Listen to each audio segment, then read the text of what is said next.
I'd like to welcome everyone who is here on a fine Sunday afternoon to the environmental panel, which is a presentation, kind of concurrent presentation of the Open Sesame exhibit and our Momentum Spring Arts Festival. So we're going to start with Lou Cabeen. Hi, thank you for coming, and thank you, Kristin, for setting up the panel. And I also want to thank all of the sponsors and this wonderful institution, Bainbridge Island Museum of Art, for their ongoing support of this kind of conversation as well as art to look at. I guess just start, okay. Yeah. Right. And I'm really fine with surprise questions, y'all, so that's your part of this. So I am Lou Cabeen. And I've chosen to show just a few slides of my very newest work. In the gallery upstairs, you can see my book called Tend and Befriend, which is informally acquiring the title of the garden book. I have worked with environmental issues for most of my career. As an artist, I trained as in drawing and painting and fiber. But I'm going to show you the very newest work because, of course, that's what artists like to talk about, you know, like what's just off the work table. And in grappling with environmental issues, I found myself needing to address that issue from a standpoint of hope. And I want to say right away quick that I stand with Cornel West in his definition of hope. Hope is not optimism. Hope is not pie in the sky. Hope is not wishful thinking. Hope, as Cornel West says, cuts against the grain. And hope makes us do something anyway, right? Okay, so in looking for a stance like that from which to address the climate situation, our environmental situation, I've chosen to concentrate on phytoremediation. That's Phyto remediation, not special education for dogs, which sometimes with my Midwestern accent, that's how that comes out. Okay, so phytoremediation. And the first finished work that I did with this theme is my Herbarium of Martyrs. And what you're seeing is the portfolio that contains 12 herbarium sheets that are embroidered with plants that have successfully been used in phytoremediation. And on the herbarium label, I get to play with that. On the herbarium label, one can put together the narrative of where that plant was used successfully. So I think of this as an unbound book, right, of 12 pages, these herbarium sheets that are stitched iterations of my own botanical drawings of 12 plant allies in the geography of hope. That's the subtitle of this piece. And here's one of the herbarium sheets, which of course can be lifted out of that portfolio and looked at in the way that botanical specimens tend to be looked at. This is not an artist book, but I did want to break ranks a little bit to give a shout out to my training and all of my predecessors in fiber arts. This is another part of my phytoremediation examination. This is one of my samplers for the Anthropocene. So I designed a series of 3 samplers, embroidered samplers. The background of each sampler is actually text listing all of the toxic chemicals that this plant is known to be able to remediate, to absorb. So this happens to be the sunflower root. I do love to draw roots. I love to stitch roots. And so this is just the first of 3 in the samplers for the Anthropocene.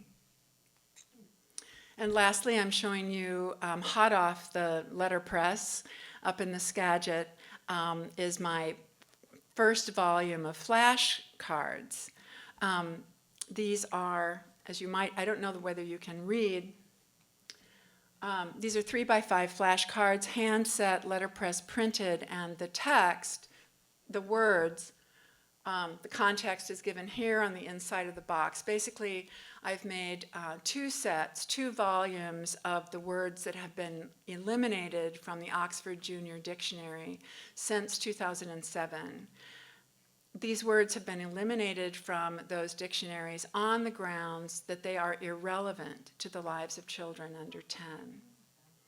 So you can see some of those words here in this iteration of the first volume. Wow. Acorn, fern, mint, pasture. In the second volume, we have words like brook, otter, and so forth. So thank you very much. Wow. So my name is Lucia Harrison, and I'd like to give thanks to the Suquamish people upon whose ancestral lands the Bainbridge Island Museum sits. And also I'd like to give a shout out to the Open Sesame curators, Cynthia Sears, Amy Goldthwait, and Catherine Michaels, and the museum staff, especially Greg Robinson and Amy Sawyer and Kristin, and the crew of volunteer installers. You guys are really lucky to have such a great group of people. So thank you for inviting me to be part of the panel and the exhibition. What you're seeing on the screen on the, let's see, what's that little, on this side is what the Nisqually Wildlife Refuge between Olympia and Tacoma looked like in 1989. And you can see all of this forested land around. And on this side, you can see what it looks like in 2016. So you can compare the amount of housing development going on around the refuge. This forested part down here is the Fort Lewis, or it has a new name, I'm not thinking of it, but anyway, so the Army has the largest area that's still forested and protected, which is kind of interesting. So the goal of my environmental artwork is to draw attention to the loss of habitat for native plants and animals due to human development in the Puget Sound area. So when I grew up on Cooper Point, and I lived there for 40 years, I watched over time the fragmentation as new subdivisions came in and new gated mega estates came in. And I've watched the newcomers who often come to Washington not really knowing what the native plants and animals are, basically take out the understory of their land and plant grass instead of the forest understory, and then mow the grass with heavy ride-on lawnmowers that suffocate the roots and subsequently kill the trees. They want their land to look like Central Park, like a park, that has areas that are clear, like lawns, and people using pesticides and fertilizers and things like that. I'm a newcomer as an artist. I started, reframed my identity as an artist in my 40s. And initially I focused on learning about the ecology of the South Puget Sound area. And I did that by teaching art with scientists at the Evergreen State College. I was fortunate to do that. And I learned to closely observe plants, keep field journals. And so direct observation has always been an important part of my work. So on this side, you can see a page from my journal, observing a hummingbird nest, and on the right-hand side, you can see the kind of botanical illustrations I was doing at the time.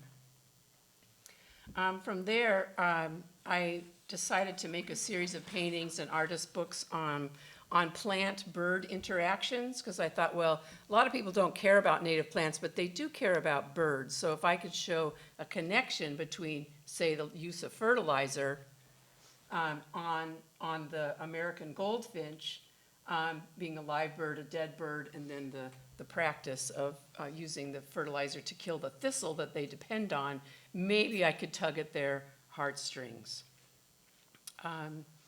one of the roles of an environmental artist, I think, is not to just point out what we're all doing wrong, which is how I started, but to what we can do and what's hopeful for the future, which is what I love about Lou's work, is she really talks about hope and the grief that goes along, dealing with the loss in the habitat. And so this is a series of watercolor paintings. On the left-hand side is the Nisqually River Delta again. Here's I-5, here's the Burlington Northern Railroad. And this was diked for agricultural purposes along with many estuaries in the United States. And so the seawater was not allowed to flow in, and then this invasive reed canary grass was brought in to feed the animals. And so now it's gone all over as an invasive species in the area. And on the right-hand side, you'll see what happened after they removed the agricultural dikes and allowed the seawater to come in order to provide habitat for salmon. I wanted to make the work accessible. Not very many people get to see a precious painting, and so I created a website and a puzzle out of the images. And so you can go to this website and download for free and assemble your own puzzle, and learn all about the Nisqually and the restoration work that's gone on there. After teaching with a soil scientist, I taught a class on permaculture, and one on ecology, and another one on a couple of others on geology, reading rocks, and anyway. And so I learned that what goes on below ground is as important as what goes on top of the ground, because what's below ground is kind of the basis of the food chain. So the rate at which we're paving over the world is really alarming, because it's really cutting off what's below ground. So I started making a series of soil cores. And I also at that time met Deborah Greenwood, sitting right here, and got involved with the Puget Sound book artists. And we worked with Velma Bolliard through the Puget Sound Book Artists Organization, and we learned to make paper. And so I've begun to sort of change from making illustrations of plant life and animals to using natural materials to sort of represent those. Anyway, so then my soil core got larger, as you can see from the exhibit upstairs. This is a soil core from what's underneath Frying Pan Creek up at Mount Rainier. A group of scientists did a dig, and I made this paper to illustrate what was going on beneath the surface. And then Beneath the Forest Floor is a book I made that challenges the idea that when I was first learning about the environment, I thought we've got to all go back to old growth forests, because they're like the primeval forests. They're the Eden, right? But in fact, they're always changing and affected by fire, floods, lahars from Mount Rainier, especially around here. And so they're really layers of forest under the forest rather than just what we see today. And so this book works with that idea. And finally, I wanted to show you a book called Consider What's Lost. And it's a meander book, and on one side are prints of native plants, and on the other side is an embroidery of a housing development, Tamashan, which is an area where I grew up. And let's see if I can point it out. And in here, there are lost animals. So when the housing development gets put in, then these animals lose their habitat. And then there's a box it fits in that has the animals that live underground embroidered onto it. After the presentation, this book is also upstairs that you can take a look at. Thank you very much. Thank you all for coming, and Kristin for the invitation, and the museum for the invitation for me to participate. I am so pleased to be on a panel with Lou and Lucia. I wasn't nervous before, but now I am, having sat through their presentations. But I'm just going to go for it. So I'm Shu Ju Wang, and I brought, I showing several different books. So, I've been, I grew up in Taiwan, and I believe Taiwan has the highest recycling rate of any country in the nation. And that information was from maybe 2-3 years ago. And when I was growing up and living there, Taiwan was a very poor country. We were all very poor. Everybody was very poor, and there's no shame in that. But everything was reused and recycled. Somebody came around to collect paper. Somebody came around to collect tin. Somebody came around to collect glass, and there was very little plastic. And then when I came here in 1975, my host family. I was living in California, and my host mother was the recycling coordinator for Contra Costa County as a Girl Scout leader. And so that, to me, was always a way of life. I didn't realize that people didn't do that. I thought everybody did it. And when I found out that people didn't do that it wasn't just a second nature, that was quite shocking. And so garbage had actually been probably my primary concern for a long time in terms of the environmental issues that I worked on. And this piece is called "The Medium is the Baggage." And in today's world where a lot of our shopping is done with mail order, the packaging that comes with the items that you buy is really the heirlooms that we leave behind. What you buy doesn't last very long. If it's clothes, it goes out of fashion, it gets worn out. But it's the packaging that lasts. So this piece is called, so I've collected 20 different samples of packaging materials that are used. And I found out about how they were manufactured by calling manufacturers, and many of them were very nice. They spent 20 minutes, half an hour on the phone with me, telling me about their process and how it's disposed of, if it's possible. And I put together a little sampler. And you can see that some of these are actually recyclable. So there's paper, and there's, I believe, the cornstarch. One of them is the cornstarch, peanut. So this one is called Red Tide. Food is another one of my big issues. Just the way we consume, how it impacts our health, the way we grow food. So red tide is a naturally occurring phenomenon, but it's really exacerbated by agricultural runoff, all the fertilizer. So here you see at the top the platter with our dinner utensils and dead fish floating in there, which you can't really see because it's the same color as the box. The fertilizer, the labels with the 3 numbers are the components of the chemicals in the fertilizer. And then there's a small painting of, red tie isn't just red, it comes all kinds of colors.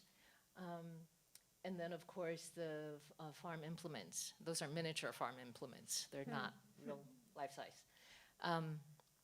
So this one is just called Red Tide. This is Superfood Land, another food-related book. So people get so hung up about superfoods, the foods that's supposed to be really, really good for you. And they eat that like there's no tomorrow. And all of a sudden that impacts agriculture, how we grow it. And then, of course, that drives the monoculture of agriculture. So the way it uses water, the deforestation that's involved. So this book is about that. You go around, there's a die, and those the books are in the little play cards that you flip over, and it tells you about a particular superfood, how it's grown, and how it impacts the environment. And then you also get the little chocolates along the edges that lets you get out of trouble. So the game pieces, it's a game for 4 people, and the utensils are the game pieces. This is the book that is in the exhibit. It's called Water. I collaborated with a poet who I saw her perform one of her poems, and I was really moved by it, and I wanted to work with her to produce a book for that poem. And when I approached her, she said, "Oh, I would love to collaborate, but I don't want to give you that poem." So she wanted to write a new poem, and that was fine. I was happy to be able to collaborate with her and work on a project. And she gave me this poem that she wanted to read in a round, and she wanted the book to go in a round. And that actually took me 2 years to research. So this is, the book is open to show the title page, and it's surrounded by the covers. It's an edition of 40-something, I don't remember. And each of the covers is individually hand-painted. They're all very similar, but they are all each individually done. And this is the book opened up. And it does read in the round. I was very proud to finally come up with a structure that worked for her and worked for me. I wanted a book that would fold down into a book, so that it looked like a book. And she was happy with it. And there are actually 2 poems. There's another poem on the backside. So Water, the poem reads in a loop in that water itself goes from solid to liquid. Depending on the temperature, it returns to solid and liquid again. And it occurred to me, so Emily, the poet, is transgender. And one of the issues that I deal with, and I am very much that type of a person. I think of things as being very discrete. You have this or you have that. You have water or you have ice. But really, it's everything in between, right? It's never this or that.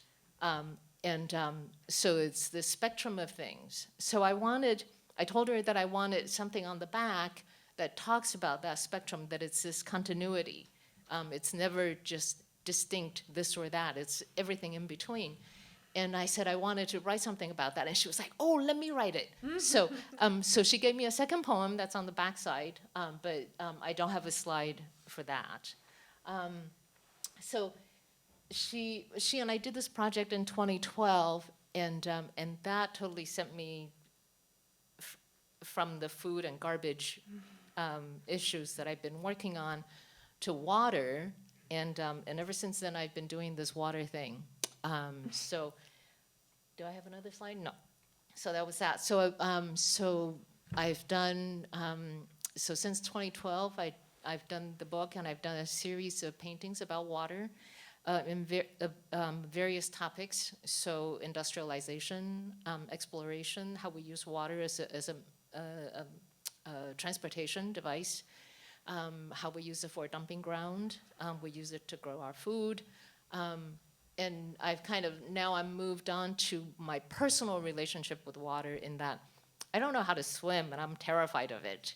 So I'm doing the series about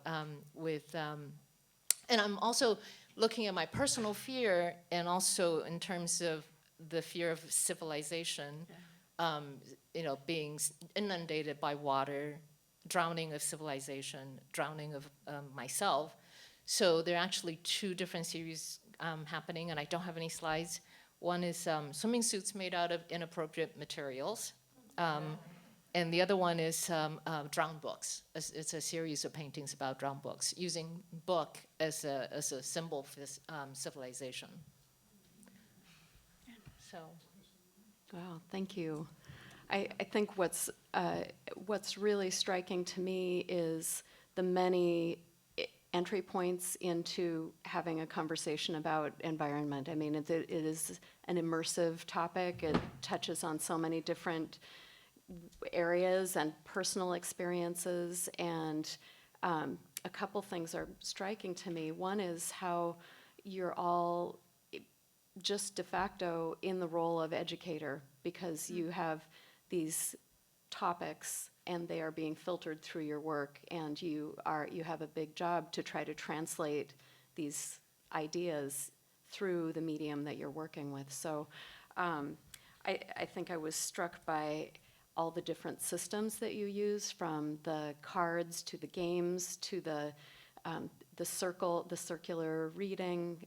There are all these different methods that you use, teaching tools in a way, that you're using to get that information out, which I think is, this bigness of environment and art. I'd love to try to simplify it with our first question, which is I'd love to hear from each of you how, and you've touched on this a little bit, if you want to touch on it a little bit more, how you came to environmental artist books. Was it one thing that led you to the other? How did you come to this field in the first place? Do I get to start again? Yeah, I mean, and I'm going to let you, yeah, sure, Of course. sure. So I got to rest my voice here for a minute.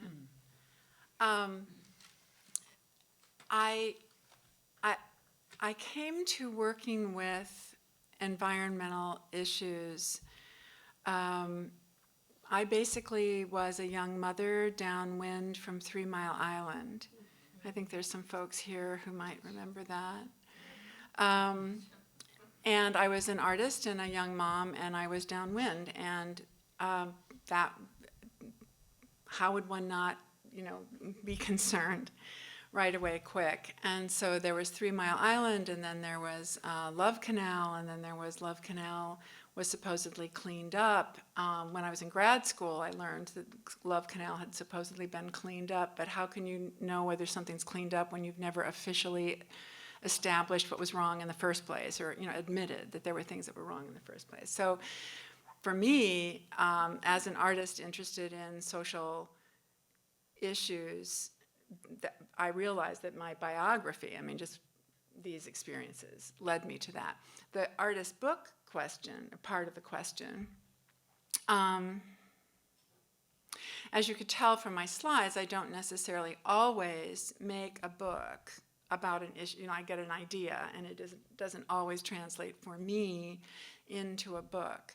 But what artist books can do, and I have always embraced the format for this reason, is that it is an intimate act. It is a much more intimate act to look at an artist book than it is to stand in a gallery and be watched while you look at a painting. And so it seems to me that there's a kind of content, there's a kind of information that we might be more ready to encounter if it's us and a friend who we know well enough to stand close enough to us to look at an artist book, right? So that's where I could start with that, my personal response to that. So for me, I was rekindling my interest in being a visual artist in my 40s, and the subject matter at hand was plants. And since I'd grown up in Olympia, I was really attached to the plants. So I made it really beautiful drawings, and then I found out that the plants I'd been drawing were invasive. And I was really embarrassed. So, yeah, I had like a 4-by-6 foot painting of reed canary grass or something like that. So I realized I had to educate myself about what were the native plants and what were the invasive plants. And I got interested first in the idea of how do we erase our knowledge of the land we live on? Like, a lot of us move around a lot. I'm lucky to have been pretty much in the same place over time. But I started looking at colonization and how people like the Wilkes expedition came into Puget Sound, and they changed all the place names from the indigenous names to the names of the guys that were on the ship. So if you have Cooper Point, he was the Cooper. If you have Bud Inlet, he was another crew member of the ship. And so there's been this erasure of the indigenous place names and names for plants and animals. And a lot of those names are really informative. So they kind of are like an encyclopedia of where you live. Like, this is the place where you can gather cattails, or this is the place where the water's too dangerous. You don't want to go there at high tide or whatever. So there's a lot of information contained in that history.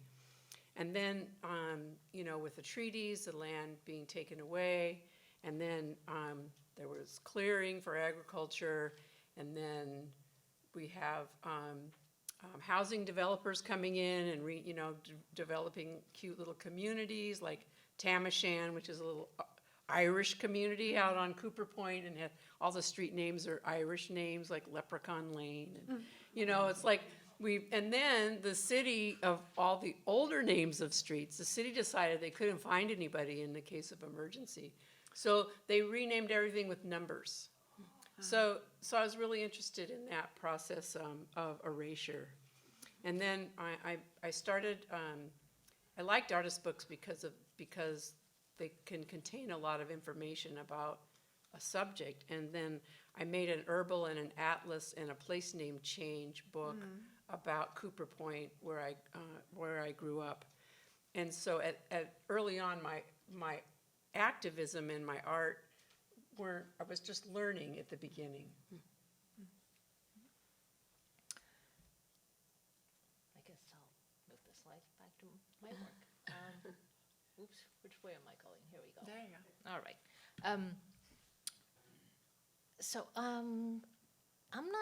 I don't know that I have a very good answer for this one. I don't consider myself to really be an activist. It feels more like just a way of life. And so how did I get into book arts? So I actually started out in drawing and painting and photography. And I took a book arts class thinking of it as a container for my paintings and drawings. And I took the class from Barb Tattenbaum, and it just completely opened my eyes. It was like, oh, there's so much you can do with this.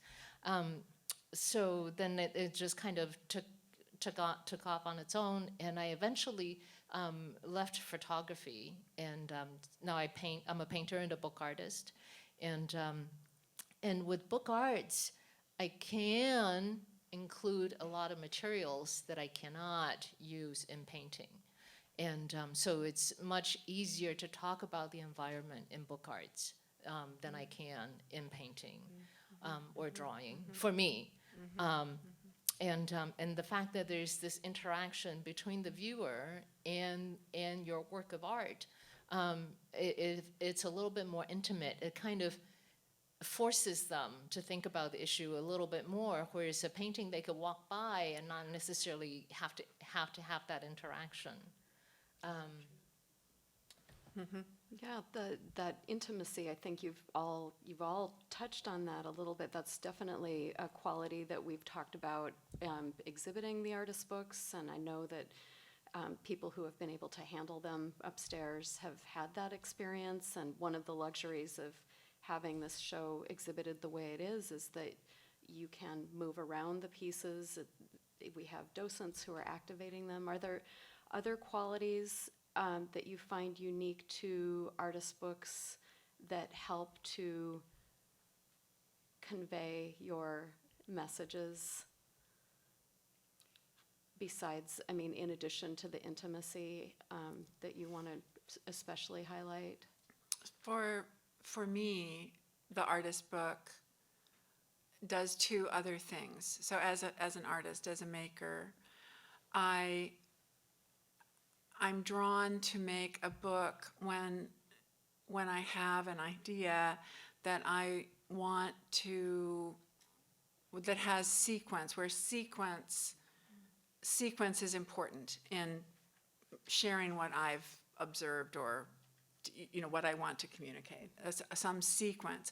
Now, in some cases, that sequence is something I feel that I need to take responsibility for, and so I'll bind the book, right?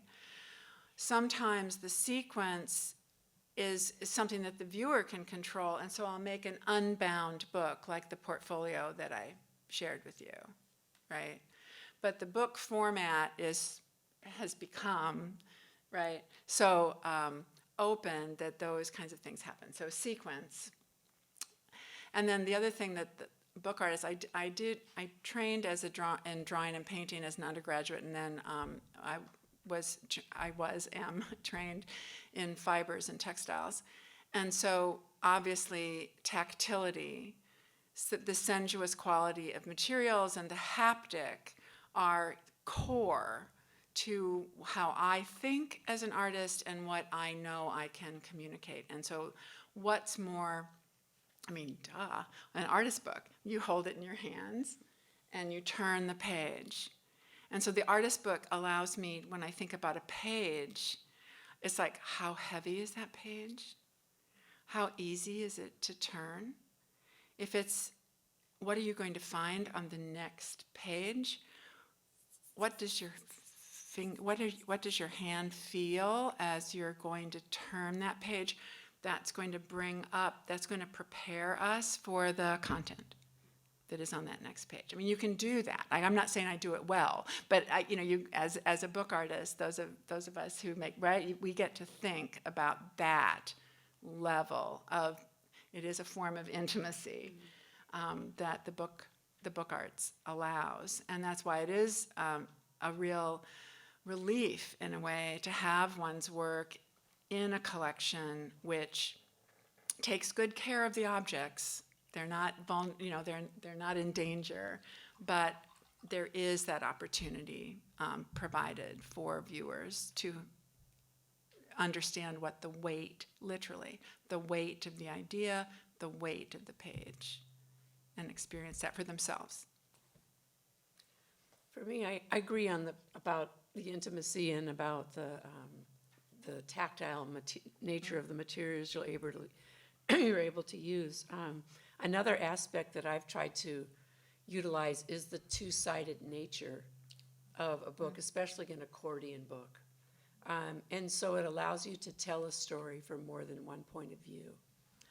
And a lot of issues are really complicated, and there are different viewpoints. And so I can show before and after the restoration, or I can show, do you want a housing development or a forest? I can exploit that two-sided nature, and I could push that even further. So for me, with book arts, you can use so many materials that people are very comfortable with.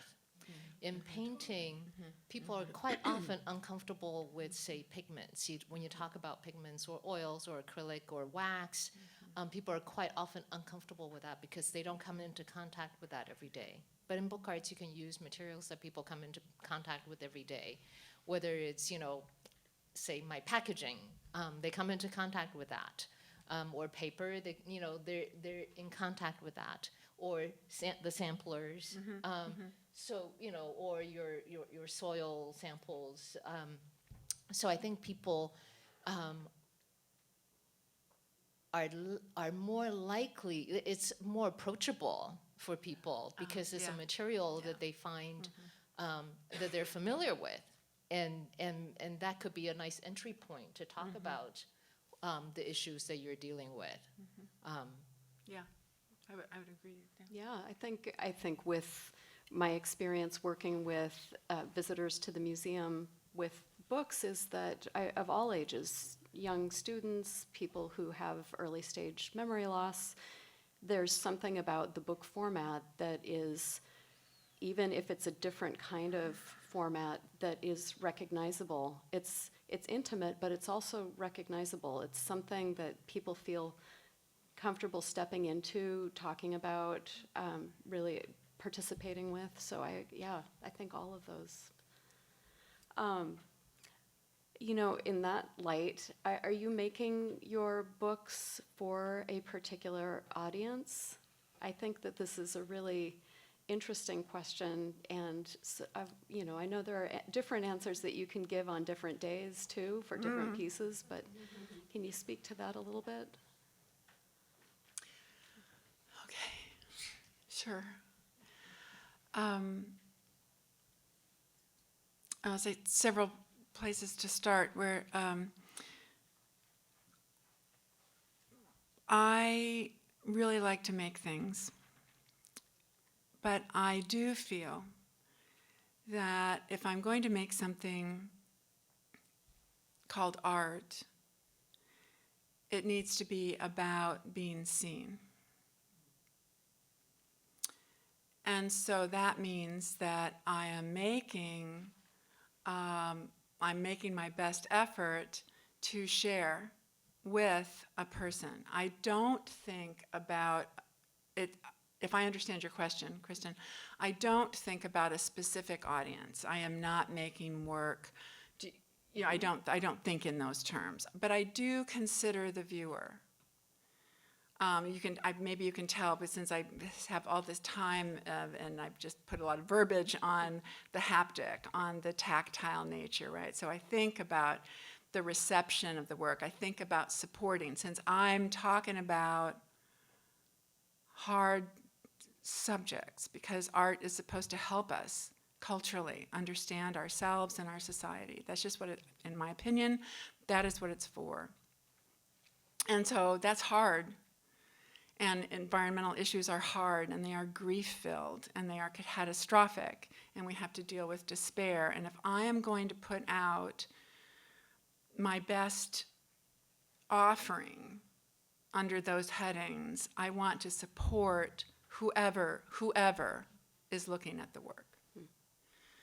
So if that addresses your question. Yeah. Yeah.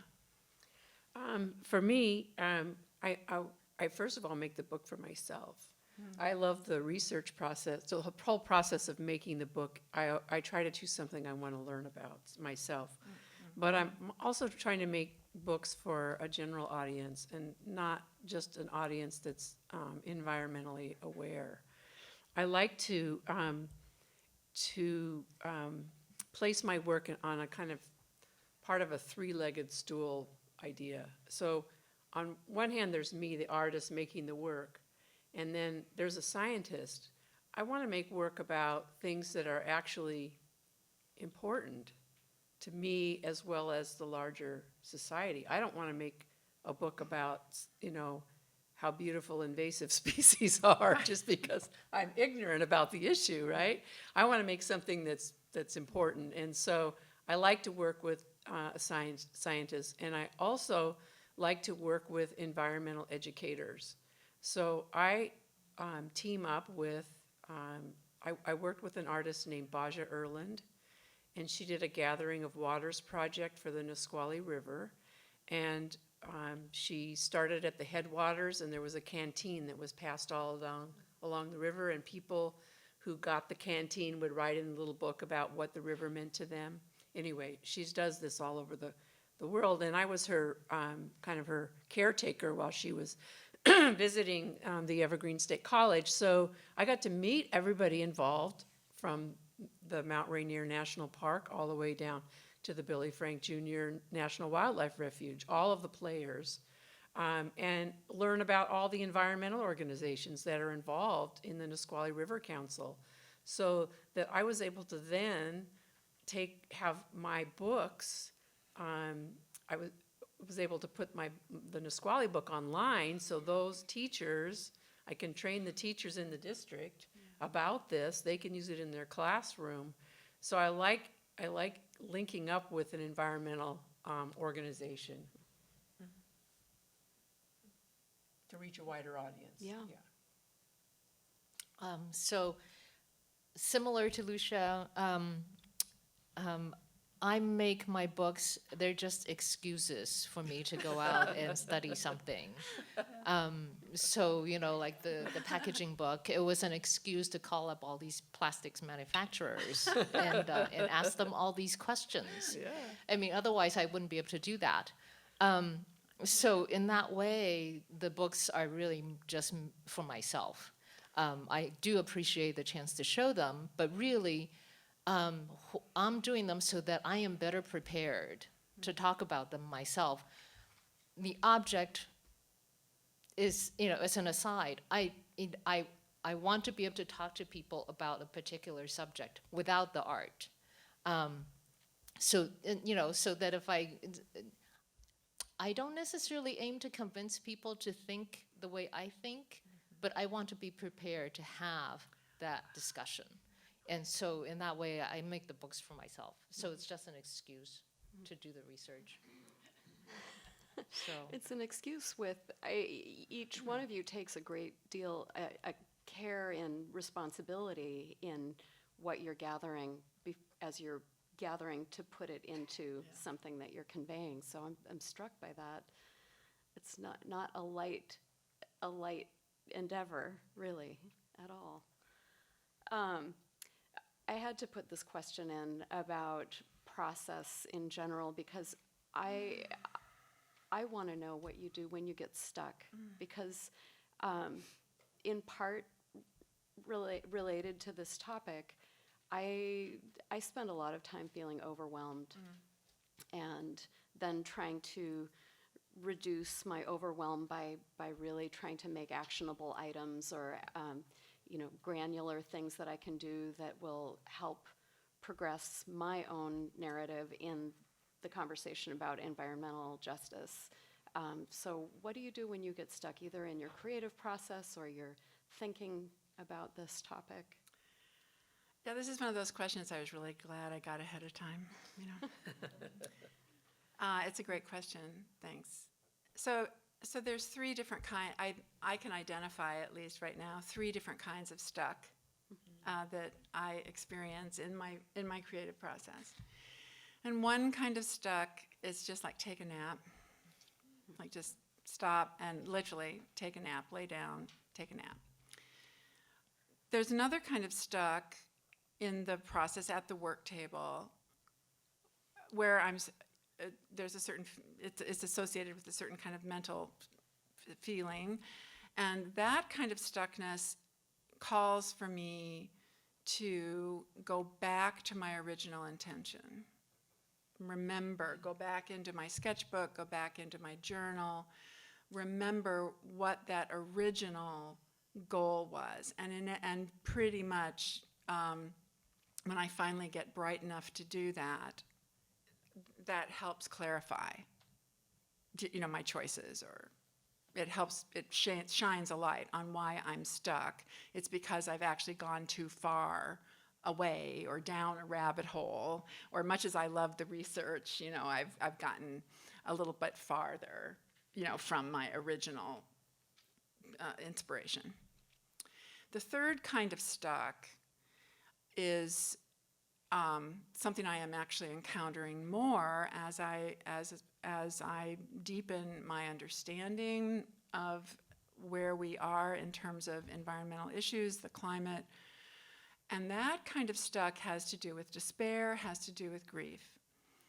And what I do now, and this is hard won in a way, but what I do now in that kind of stuckness is I go out, literally go outside and pay attention to the things that are living right around me.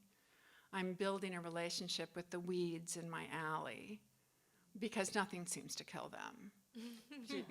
Like they're there. I'm starting to really admire that, people, I've learned to make botanical specimens, and I will go out and I will, if my press is available, I'll gather something that's living and I'll make a specimen from it. Or I will note, I've learned about the science of phenology. I think I said that correctly. So I'll make notes of what is today, and what is the temperature, and what is blooming, or what do I see. And so that's the third kind of stuck, and that's my practice. Well, I don't work alone. I work in an artist community. And the primary person in that community, well, there's several, but one of the important ones is Deborah Greenwood. She and I share a studio together, and we often get stuck for all those reasons, and one more, which is that my work isn't good enough. My work, who's going to look at this work, and what are they going to think of it? And so anyway, we, for all the reasons of getting stuck, we encourage each other, and we talk about what we're doing. I also share my artistic problems with my daughter, Aisha Harrison, and her wife, Annette Santamassimo. They are both really good artists, and they are really good at coming up with interesting ideas. I ask for critique, basically, from all my artist friends. And then I use the part where I'm trying to figure out what to make or how to proceed. I use a journaling process developed by Ira Progoff. And there's a book about it called At a Journal Workshop. And in this system, it allows you to develop an understanding of the themes that have carried forth throughout your whole life. And it allows you to have a dialogue with people in your life, with your body. That one's horrible. With your relationships with nature, with God, and with your work. And so I often dialogue with my artwork and ask it what it wants to become. Or I meditate and images come to me about what it wants to do next. And so I have a conversation with the artwork. And then because I'm part of the Puget Sound Book Artists, we have a lot of exhibits and events going on and members curating this and that. And so I'm always on the, inspired by coming to the Bainbridge Island Museum of Art or Tacoma Art Museum or Seattle Art Museum. Okay, so I've never really considered that there were so many different types of stock before. So things you learn. Usually, so I'm great at moving my goalposts. Like, well, if that's not going to work, I'm going to make something else work. But usually, so I'm naturally an optimistic person, even though I think we're all doomed every day. And, I wake up in the morning, I think it's going to be a great day. Today is going to be a great day. But yeah, generally, I find going for a walk really fixes a lot. Whether it's just in the neighborhood, and I spy on my neighbors' gardens. I chat with my neighbors. I see them out working in their gardens, walking their dogs. That fixes a lot of my stocks, and unrelated to what I'm doing usually. And I'm lucky enough that I live a block away from the woods, and I go in there almost every day, even when it's really muddy out. And the headwaters of Arnold Creek, which is a very small creek, actually originates in somebody's backyard right next to the woods, and then it flows through the woods, and it joins up with Tryon Creek, which then joins up with Willamette, which then joins up with the Columbia, that then goes out to the Pacific, and there's that thread that keeps you connected to the wider world, even though I'm in my head so much. But yeah, it really just a walk anywhere fixes a lot of my problems. And like I say, I'm great at moving my goalposts. So yeah, that fixes that fixes the rest of them. So so that's a cheat, I know, but. Absolutely not. I think it's you talk about community and you talk about threading through, going back to your original intent. I mean, really, it is these moments where we get confused or off track, going back to that, as simple as walking. That's really such valuable information. It's like somebody telling you to remember to breathe, which I find to be really irritating, but it's so true. And then you catch yourself not breathing at times when you're under. So all those really basic things I think are good reminders for everybody. Well, I'm aware that we are almost at 4:00, and I want to leave time for the audience to ask questions. So if there are questions, I'd like to invite those for a little bit.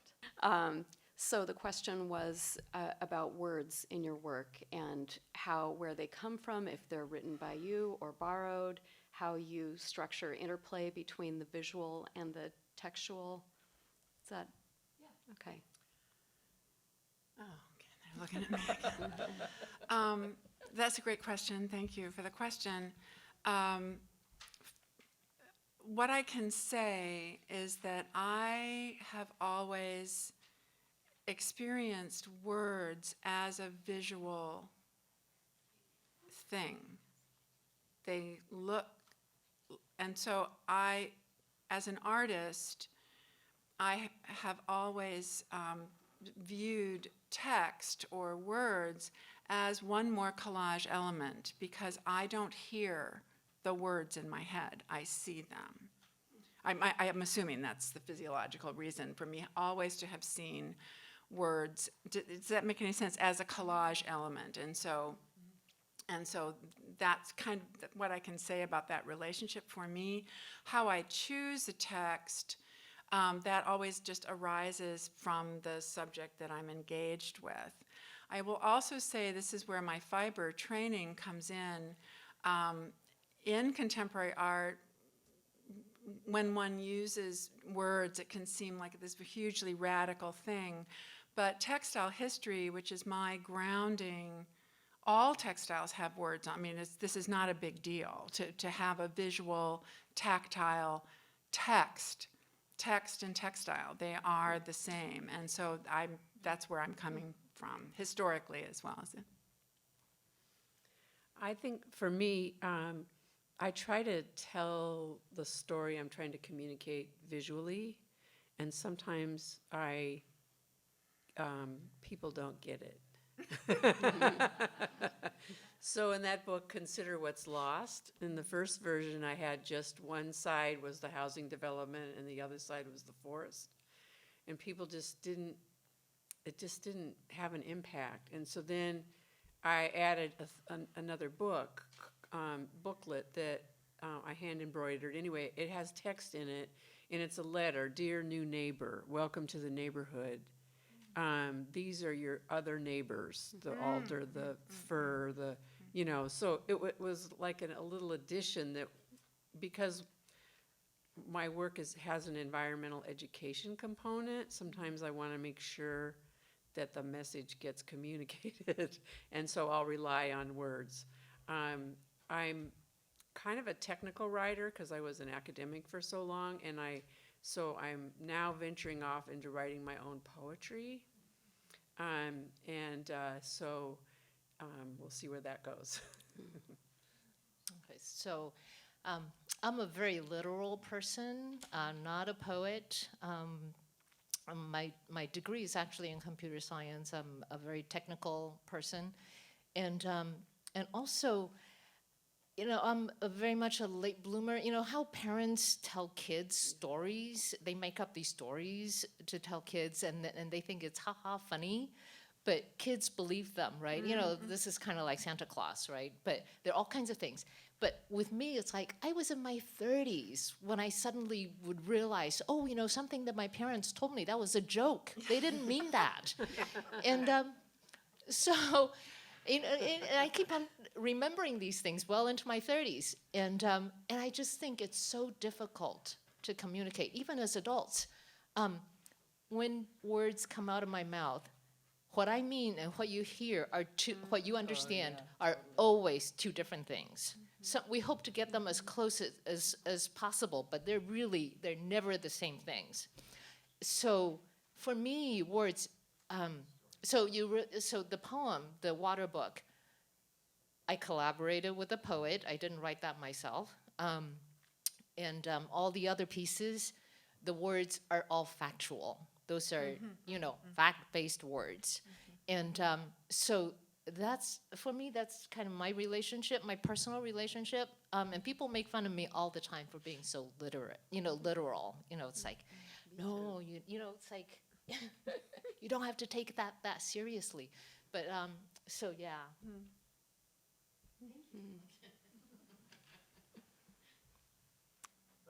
How to get the word out. And they're looking at me again. Okay.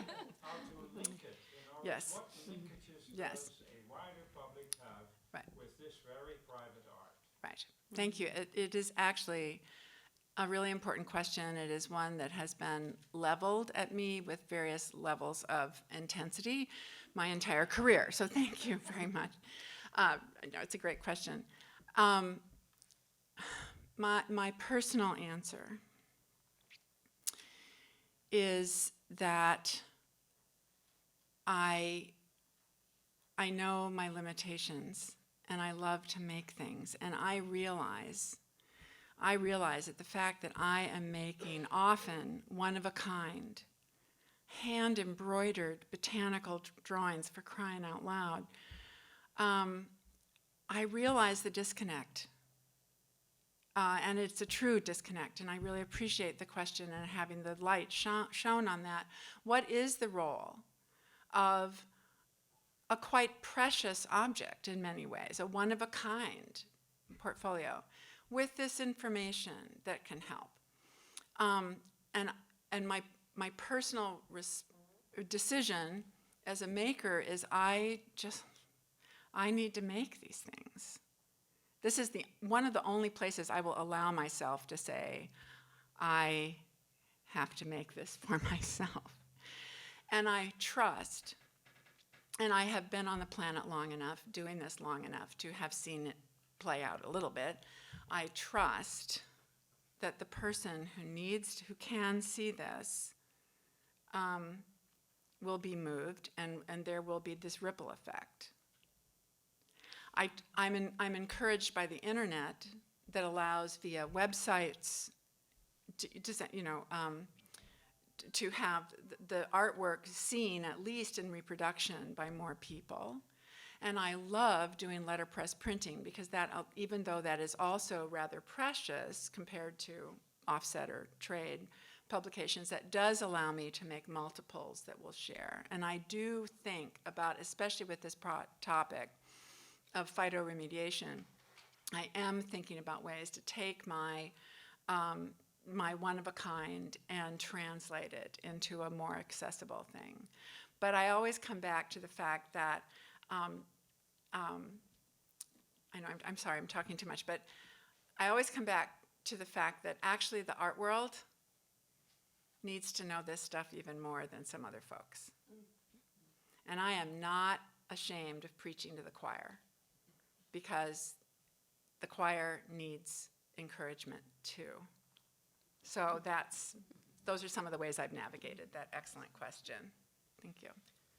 So I've done it in a couple of different ways. One is to, as I said before, connect with environmental organizations, train teachers using my materials, try to get them to have the kids connect science and art so they'll learn about the environment through nature journaling. And because I had the privilege of being an educator for so many years, I got my students involved in lots of restoration projects and things like that.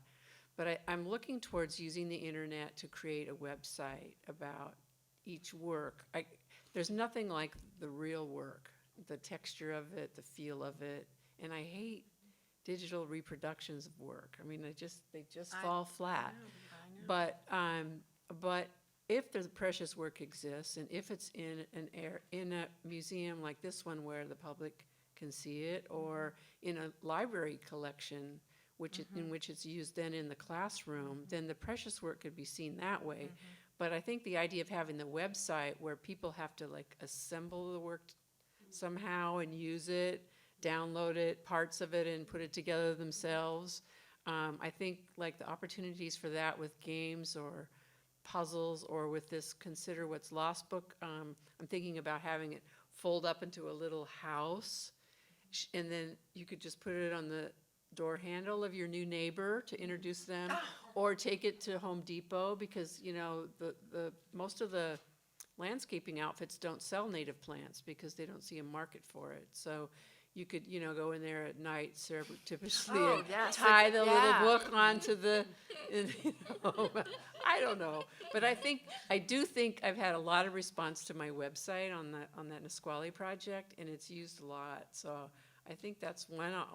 It's not the real thing, but I think it's since it's a print of original artwork that's owned by the city of Tacoma, it's already a print. So if it comes off, if they print it or I print it at Kinko's, who cares? So I have no ambitions to change the public's opinions about anything. I only hope to change my husband. So, everything I do really is just to prepare myself to engage with other people. Whether it's one person at a time or 25 people. And I'm happy with that.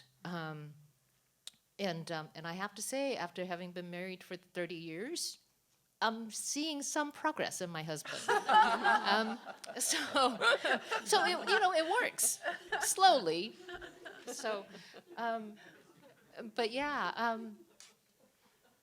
I guess I have really no public ambition. If that's.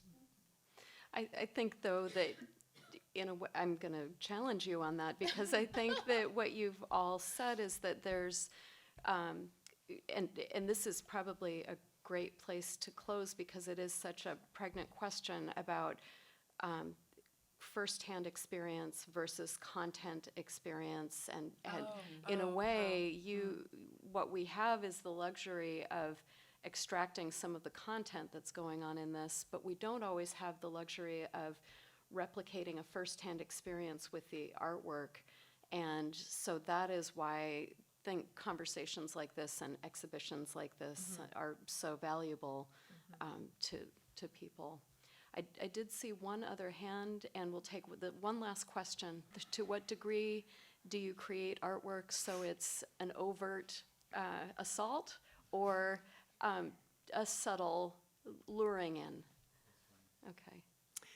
So my real pleasure in making art, and the book form, the artist book form, is the playground for me to do this, has always been to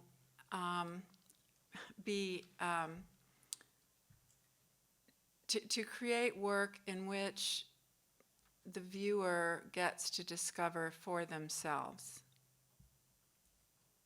something, gets to encounter what I love to research, the distillation of what I have found about phytoremediation, for example.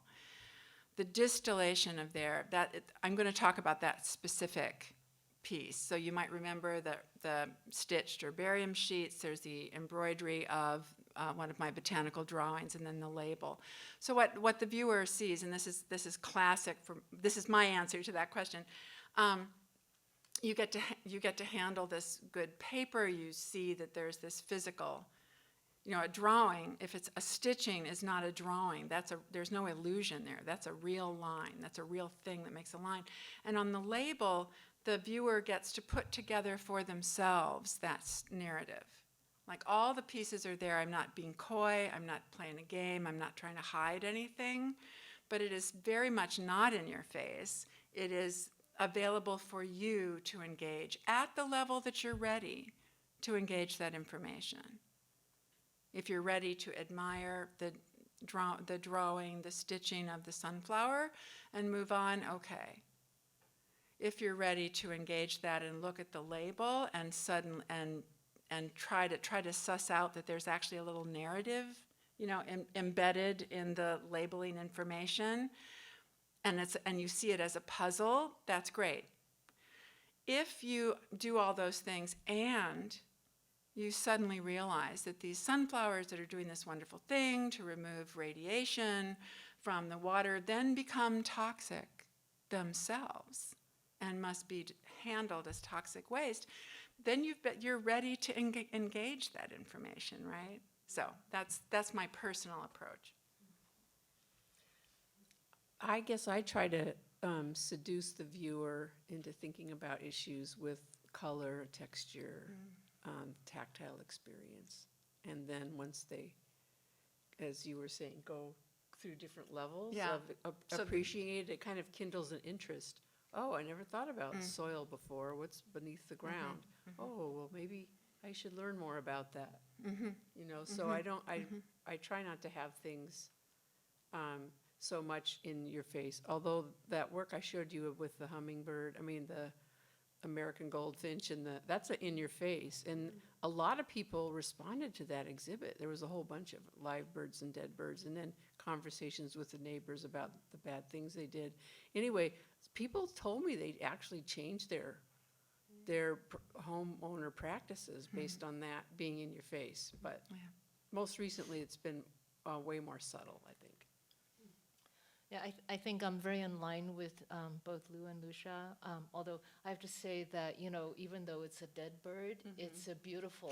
That's just It's what a I was rendering. thinking. That's just what I was going to say. It's a beautiful rendering. It's still seductive. Yeah, because it's- so you are still drawing people in with beauty of the rendering and the beauty of the bird. I think nobody likes to be clubbed on the head with your issues. So yeah, I try to lure them in with beautiful images. I try to make things a little mysterious so that they might wonder why something is that way. For example, the dead bird. Why is this beautiful bird dead? So using beauty and mystery, I think, works better than hitting somebody over the head. So that's my I'd answer. like to think that is a recipe for many people in conversation about many big topics today. That having that, trying not to club over the head, but luring in with beauty, and letting people come to it where they're ready, but encouraging them to come to it. I do want to just read one quick thing as a closing. It's the opening lines from a poem by Matthew Hansen in this epic book, Clearing. It's a poem for a beautiful woman. If the full moons I remember were white stones, I'd build an arch out in the dark. You could add a stone whenever you walk through.